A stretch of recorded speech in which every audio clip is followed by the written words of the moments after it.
이런 논의, 이런 노력 윤석열 정부에서 안 하지 않습니까? 국회 들어서는 저희가 논의하자고 들어가니까 도망다니지 않았습니까? 왜 그런 논의는 하자고 얘기를 하지 않고 반대만 거듭하고 논의를 하자고 하면 도망갑니까? 이제는 한 명도 앉아 계시지 않나요? 한 분 계신가요? 두 분 계시는군요. 어디서 언론 장악 이야기를 꺼내며 공영방송 이야기를 이야기합니까? 네, 이번 방송사법을 대표 발의한 더불어민주당 한준호 의원입니다. 방송사법 중에서도 방통위 5인 체제를 2인 체제로 이를 방지를 하자라고 하는 것을 왜 도대체 반대를 하는 것일까? 그래서 이 5인 체제를 제대로 유지하기 위해서 이번 법안을 발의했다는 말씀 좀 드리고요. 저는 MBC 언론노조 노동조합 집행부 출신입니다. 노동조합에 대해서 여러 가지 폄훼 말씀하시는데 제가 지금도 생각을 해보면은 피가 거꾸로 솟는 것이 당시 MBC에서 여러 가지 일을 벌였던 이진수, 김재철 그리고 이제 의원이 되신 김장겸 이런 분들이 다시 2024년도에 나타나고 있다는 것입니다. 2008년 제가 MBC 노동조합 집행부에 들어갔을 때 저는 불과 6년차 아나운서였습니다. 2007년에 이명박 정권이 들어서고 나서 제일 먼저 했던 게 미디어 악법 강행이었습니다. 이걸로 2008년 11월에 종편이 출범을 했고 제대로 언론 장악을 한 것이 종편 출범이 이명박 정권에서 남긴 가장 큰 그들의 업적일 것입니다. 제가 불러드리는 이름들을 한번 잘 들어보십시오. 2008년 이춘근, 김보슬, 조능희, 송일준, 김은희 체포. 이춘근, 김보슬, 조능희, 송일준 정직과 감봉. 정현주 KBS 사장 해임 반대 투쟁에 정현주 사장 체포. 양승동, 김현석, 성재호, 이상엽, 이준하, 이도영, 복진선, 정직믹, 감봉. 본인들이 한 짓거리들을 좀 다시 한번 되새기면서 이름들을 들어보십시오. 고한석, 정준영, 이만수, 김재영, 이대건, 이상은, 권영희, 송태엽, 김정현, 유투권, 이경아, 부당정보. YTN 쌍용차 사태 돌발 영상 제작 PD, 대기발령, 임장혁. MBC 앵커 교체 항의, 제작 거부, 김현국, 이성주, 최혁재 감봉. 이 자료들의 이름들을 하나하나 열거하자면 오늘 밤을 새야 됩니다. 이게 이명박 박근혜 정권에서 언론 장악을 했던 실체입니다. 어디서 언론 장악 이야기를 꺼내며 공영방송 이야기를 이야기합니까? 듣고 계신 분들이 방송 3법이 뭐냐 이렇게 얘기할 수 있는데 방송 3법은 공영방송의 지배구조, 즉 2008년에 이명박 정권에서 방송통신위원회를 통해서 지배구조를 통해 언론을 장악하려고 했던 그 제도를 그나마 좀 개선을 해보자라고 논의를 한 겁니다. 언론이 장악되면 어떤 일이 벌어지냐면 제가 오늘 많은 사례들을 말씀하시는데 저는 제가 직접 겪었던 당사자입니다. 2012년 170일 파업 때 저희 노조원들 파업에 동참했던 MBC 동지들 몇 개월씩 대출받아서 살았습니다. 왜 MBC가 파업을 하겠습니까? 공영방송사들은 단 한 번도 임금 파업을 해본 적이 없습니다. 돈 올려달라는 파업을 해본 적이 없어요.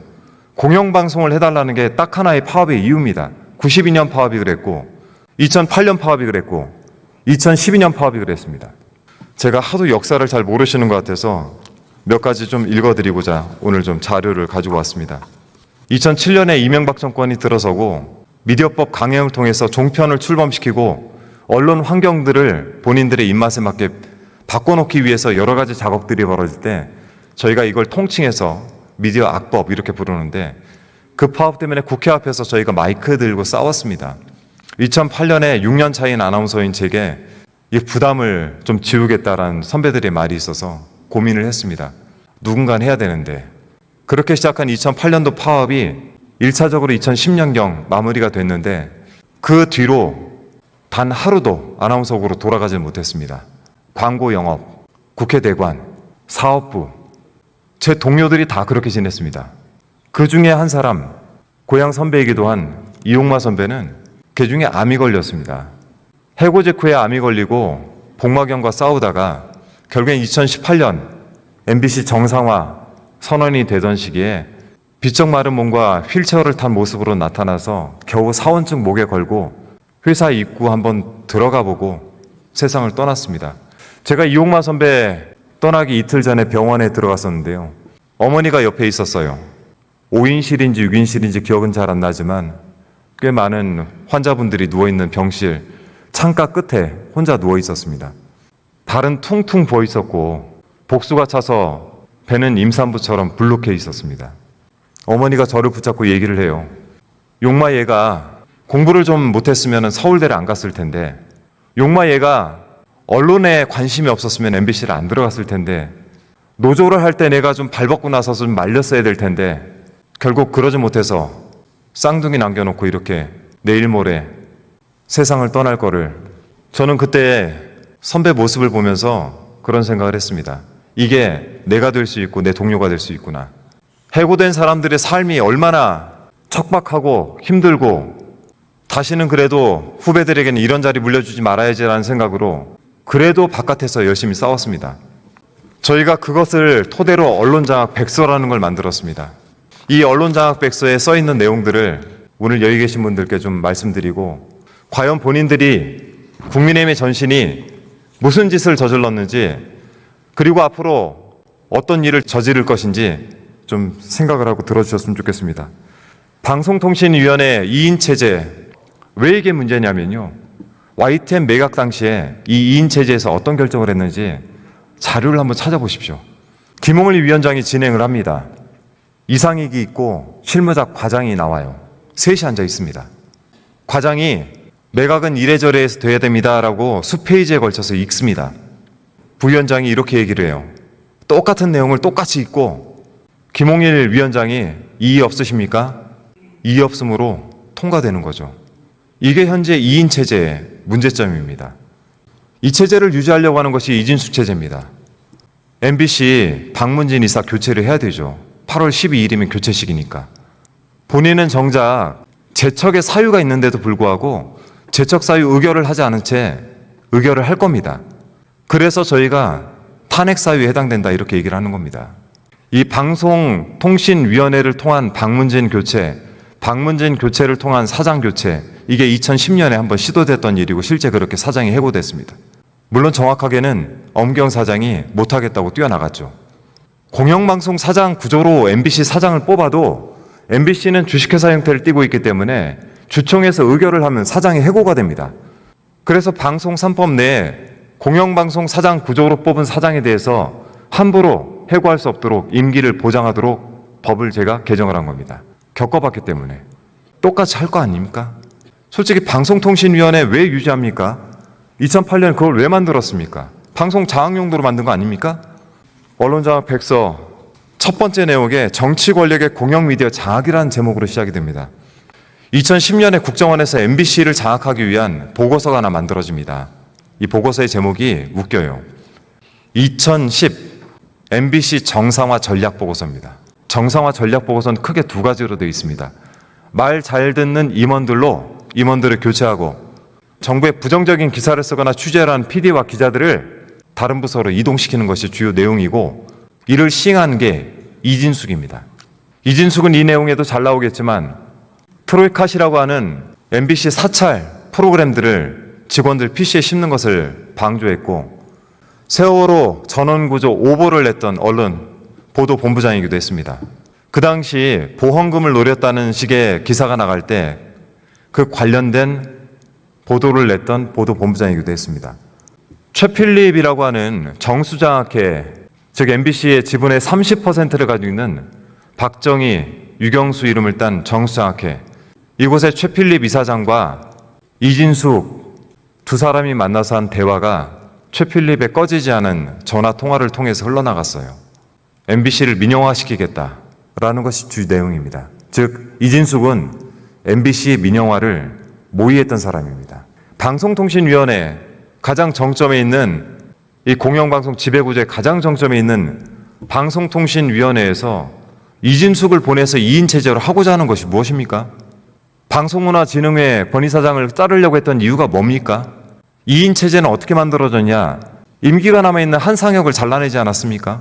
한상혁 위원장을 잘라내고 최민희 현재 과방위원장, 당시 저희 민주당의 몫으로 국회 몫으로 추천을 했지만 법제처에서 관련된 내용에 대해서 어떠한 것도 확인해 주지 않은 채 7개월을 끌었습니다. 7개월을 끌고 당신들이 결격 사유가 있는 사람을 추천했으니까 안 된다? 법제처가 결격 사유가 있다고 해석을 했나요? 그냥 정부가 임명을 하기 싫어서 버틴 거 아니겠습니까? 그러면 저희가 추천을 하면 임명을 하시겠습니까? 임명을 한다는 각서를 쓰고 나서 할 수 있어요? 오늘 최영두 의원께서 이야기를 하시면서 그 얘기를 많이 하시더라고요. 위임받은 권력? 그 위임받은 권력대로 저희가 공영방송 지배구조 개선을 바꾼다. 좋은 생각일 수 있습니다. 그러면 의석수대로 해야죠. 현재 EBS, MBC 6대3 구조, 과반 의석을 가지고 있는 민주당이 6을 가져가면 됩니다. 7대4 구조의 KBS, 과반 의석인 저희 민주당이 7을 가져가면 됩니다. 위임받지 않은 권력이라고 해가지고 그러면은 독일의 방식에 대해서는 왜 그렇게 얘기를 하십니까? 그래서 오늘은 시간도 많고 하니까 여러분에게 학습 겸 과연 언론 장악이 어떻게 이루어져 있는지 제가 하나하나 좀 읽어드리면서 제 의견도 좀 드리겠습니다. 언론 장악의 의미를 이렇게 여기서는 이야기를 하고 있습니다. 좁은 의미, 넓은 의미 이렇게 두 가지로 나뉘어 있는데요. 좁은 의미론 낙하산 사장 투하를 통해서 언론사의 경영, 편성 책임자를 인적으로 장악하는 행위다 이렇게 얘기를 합니다. 영국의 BBC 트러스트 제도는 이 제도의 핵심은 뭐냐면 경영과 관리 감독을 두 개로 나눠 놓는 겁니다. 그 상태에서는 굉장히 잘 진행이 됐죠.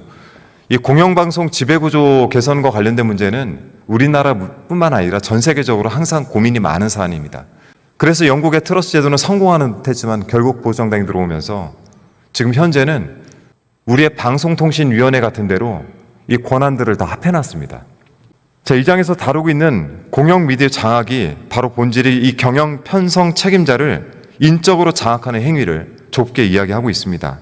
넓게는 국민의 알 권리인 알 권리, 표현의 자유란 본연의 책무에서 벗어나서 특정 세력의 도구가 되도록 하는 일체의 행위를 말합니다.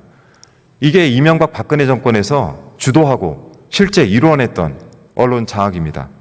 이명박 정부가 인수위 시절부터 문체부의 언론인들의 정치적 성향 분석 보고서를 요구했습니다. KBS, MBC, 연합뉴스, YTN 이 공영 미디어들에 대해서 인적 장악을 추진했던 겁니다. 인적 장악은 사장 교체, 간부 교체, 관료주의적 상명 하달식 통제 부활, 비판 프로그램, 비판적인 언론인 축출, 정권 홍보 프로그램 신설, 친정부적 여론몰이나 종북 위기 조장 이런 조작적 프로그래밍을 일상화하는 것이 그 목적이었습니다. 이명박 정부는 이것과 더불어서 일반 국민의 표현의 자유, 특히 김대중 노무현 정부 시절에 축소 보도를 추진했습니다. 한 걸음 더 나가서 언론 지형을 바꾸려고 했습니다. 보수 기득권층의 구조적 우위를 확대하고 고착시키는 인위적인 방송 구조 개혁을 추진을 했습니다. 2009년 이명박 정부는 글로벌 미디어를 육성하고 고용을 창출한다는 명분을 내세워서 이 신문과 방송의 경업을 허용했습니다. 방송관리법 개혁을 강행했고 조선, 중앙, 동아, 매경 기존 여론시장의 강자들에게 종편 TV를 경영하게 했습니다. 넓은 의미로 언론 장악이 완성된 겁니다. 2008년. 공영방송에게 들이대고 있는 잣대를 종편에게 조금만 돌려서 들이대보면 과연 종편이 언론이라고 부를 수 있을까요? 조금만 생각을 해서 그들이 내놓았던 기사들을 그대로 가져와서 저희가 이야기를 한다면 기사거리가 되겠습니까? 디올백이 파우치로 변합니다. 김건희 여사 일가 땅 그쪽으로 솟아있는 종점 변경된 고속도로 문제 단 한 번이라도 다뤘습니까? 그렇게 의혹이 많은데 장관이란 사람이 나와가지고 긴급 현안 질의 국감장에서 말을 바꾸고 거짓말을 밥 먹듯이 하고 있는데 언론은 단 한 번도 다루지 않습니다. 그나마 유일하게 다루고 있는 MBC가 순치가 안 되니까 답답하겠죠. 방법은 딱 하나죠. 박문진 이사교체, 사장교체, 민영화. 이게 숨기고 있는 본뇌입니다. 구성원들을 해고하고 해직하고 정직시키고 감봉하고 이미 많이 해봐서 잘할 겁니다. 자주 하시는 말 있잖아요. 해봐서 한다고. 해봤으니까 잘하실 거예요. 지금도 잘하고 있습니다. 왜 그 위에 올라가서 언론노조 위원장, MBC 노동조합 위원장이 소리를 쳤겠습니까? 그들의 손에 해고당하고 보복당하고 감봉당하고 삶을 뺏기고 직업을 뺏기고 직장을 뺏기고 그랬던 사람들이 김재철, 이진숙을 보면, 김장겸을 보면 화가 나고 소리를 치고 싶지 않겠습니까? 저도 거기서 소리쳤습니다. 이진숙, 김재철. 지금도 두 사람 이름만 들어도 치가 떨리는데 눈앞에 있으면 소리가 안 나오겠습니까? 36에 시작했던 공영방송을 지키겠다는 파업을 언론 정상화, MBC 정상화 이렇게 외칠 수 있는 시기가 되니까 나이가 46이 됐습니다. 아나운서를 해보고자 들어갔던 MBC에서 10년의 젊은 시절이 날아갔습니다. 화가 나지 않겠습니까? 저 같은 사람들이 그 안에 수두룩한데 또 그런 일이 벌어지고 있는데 화가 나지 않겠습니까? 누군가는 동료가 죽고 누군가는 아들이 죽고 누군가는 선배가 죽고 누군가는 후배가 죽었습니다. 화가 나지 않겠습니까? 그러한 역사가 지금 반복되고 있는 순간인데 저항하면 이게 문제가 되는 겁니까? 그것을 고치자고 방송사법을 발의한 겁니다. 방송통신위원회에 존재의 가치가 없습니다. 하는 일이 뭡니까? 이 방송통신위원회에 이진숙 같은 사람을 앉히겠다. 김홍일을 앉혔다. 이동관을 앉혔다. 목적이 뭐겠습니까? 다시 장악을 해서 내가 지금 안고 있는 이 미스터리한 이야기들 왜 청와대는 옮겼을까? 왜 그곳엔 이상한 이야기들이 자꾸 들릴까? 공사를 했는데 인테리어 업체가 증축을 했다. 이상하지 않습니까? 2년간 예타가 진행됐던 곳이 용역사가 단 하루 가가지고 종점을 변경했다. 이상하지 않습니까? 가보니까 김건희 여사 일가에 땅이 있습니다. 이상하지 않습니까? 대통령 부인이 명품백을 받았는데 영상이 남아있는데 문제 제기를 하니까 KBS는 파우치라고 얘기하고 마음이 약해서 받았다고 하고 술은 받았다는데 어디에 폐기했는지 알 수도 없고 이상하지 않습니까? 문제를 지적하는 데가 몇 군데가 있죠. MBC를 비롯해. 입을 닫게 하고 싶겠죠. 이게 이진숙을 방송통신위원회에 보낸 이유 아니겠습니까? 사람 쉽게 변하지 않죠. 그가 했던 행동들이 기록되어 있는 내용들을 보면 그들이 얼마나 포악하게 MBC를 장악했는지가 보입니다. 이 보고서 내에는 인사참사와 관련된 내용들이 적혀 있습니다. 요즘 KBS YTN 가니까 이 극우 성향을 띤 유튜버들께서 MC로 들어와 진행을 하고 계시더라고요. KBS 경영진 또는 간부들이 편성 자율성을 침해하는 사례가 내부 구성원들 사이에서만 벌어지는 것이 아니다.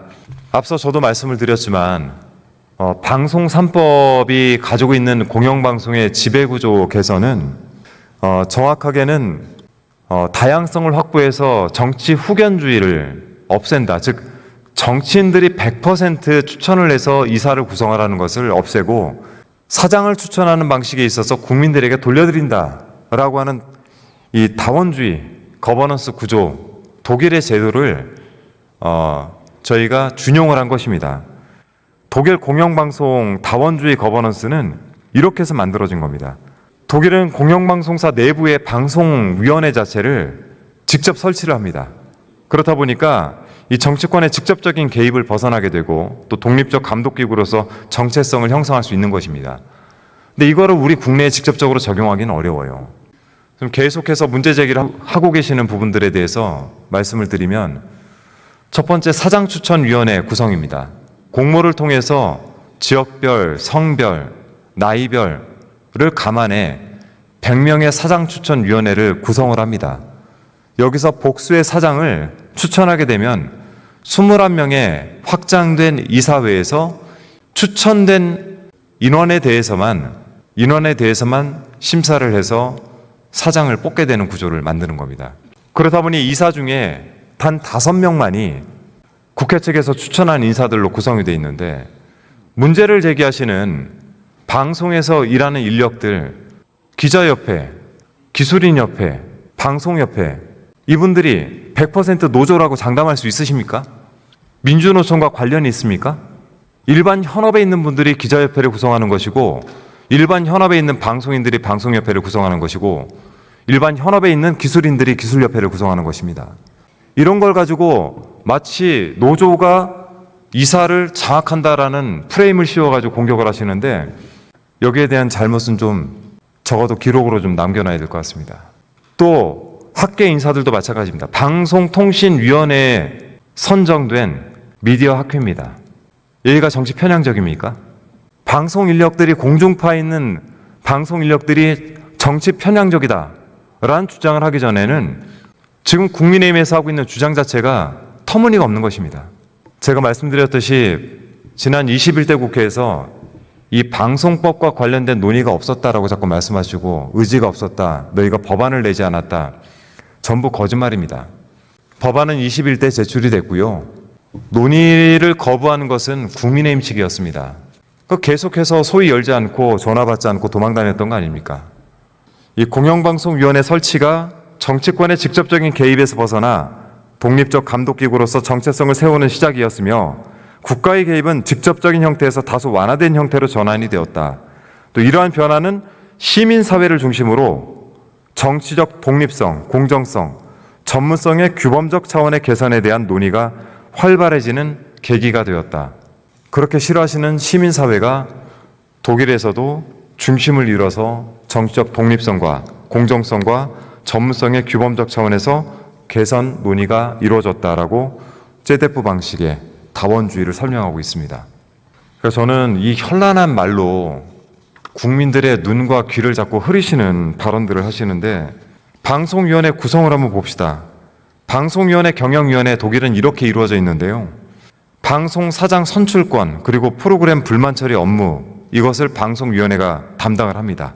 이게 제데프의 최고 감독기구입니다.